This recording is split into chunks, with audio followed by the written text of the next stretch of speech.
अब बात करते हैं बुर्ज दिल्लू यानी एक्वेरियस के बारे में कि इनका 11 से 20 मार्च का इशरा इल्म नजूम की रोशनी में क्या कुछ बयान करने जा रहा है।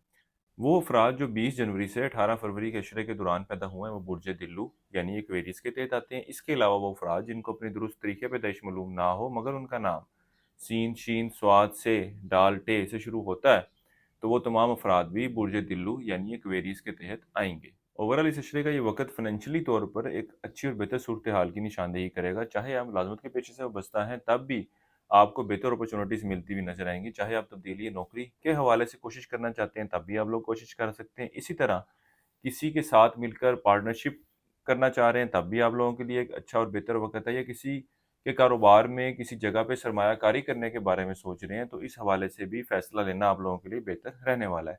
इसी तरह वो बुर्ज दिल्लू वाले अफराद जो कारोबार के पेशे से वाबस्ता हैं, ये वक्त उनके लिए भी मस्बत सूरत हाल की निशानदेही करेगा। कारोबारी मामलात में बेहतरी और तेज़ी देखने में आएगी और अल्लाह के फजल व करम से एक अच्छा और बेहतर मुनाफा हासिल करते हुए नजर आएंगे। दिल्लू वाले अफराद अपनी ख्वाहिशात को हकीकी शक्ल देने के हवाले से भी भरपूर कोशिशों में मसरूफ़ नज़र आएंगे। यहाँ तक कि वो बुर्ज दिल्लू वाले अफराद जो मकान सवारी खरीदने की ख्वाहिश रखते हैं, ये वक़्त इनके भी पूरे होने की निशानदेही कर रहा है। इस वक़्त के दौरान एक अच्छे और खूबसूरत अज़वाजी ताल्लुकात की निशानदेही हो रही है। अल्लाह के फज़ल व करम से एक-दूसरे के साथ अच्छा वक़्त गुज़ारते नज़र आते हैं और ये वक़्त आपके दरमियान बेहतर और अच्छी अंडरस्टैंडिंग डेवलप भी करता हुआ नज़र आता है। इस अशरे वक़्त के दौरान अल्लाह के फज़ल व करम से एक अच्छी और बेहतर सेहत से वास्ता रहेगा। इसके अलावा ये वक़्त आपके बड़े बहन-भाइयों ने ननिहाली रिश्तेदारों से मेल-मुलाकात की भी निशानदेही कर रहा है।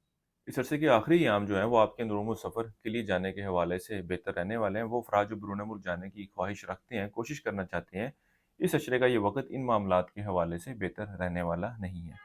वो अफ़राद जो स्टॉक मार्केट, क्रिप्टो करेंसी या इस तरह की दीगर डिजिटल करेंसीज़ में ट्रेडिंग कर रहे हैं, इस अशरे के वक़्त के दौरान इनको बहुत ज़्यादा मुहतात रहकर मामलात को लेकर चलने की ज़रूरत है, क्योंकि कुछ ऐसी डिसीजन लेते हुए नज़र आएँगे जिसकी वज़ह से इनको अच्छा खासा फ़ाइनेंशियल लॉस होने का भी चांस है।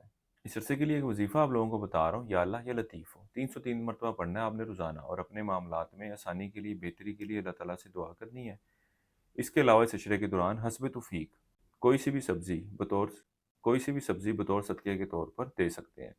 किसी भी मस्बत काम का आगाज़ करना चाहें तो इस अशरे की 11 और 20 तारीख का आप लोगों ने इंतख़ाब करना है। इसके अलावा आप बुर्ज दिल्लू वालों को चाहिए कि इस अशरे के वक़्त के दौरान ब्लैक ओनेक्स जेमस्टोन का इस्तेमाल ज़रूर कीजिएगा, क्योंकि इस अशरे के वक़्त के दौरान आप लोग नज़र बद का शिकार होते हुए नज़र आएँगे। ये इस तरह की नेगेटिव एनर्जीज़ को अपने अंदर अब्ज़ॉर्ब कर लेता है और इंसान को इससे महफूज़ रखता है।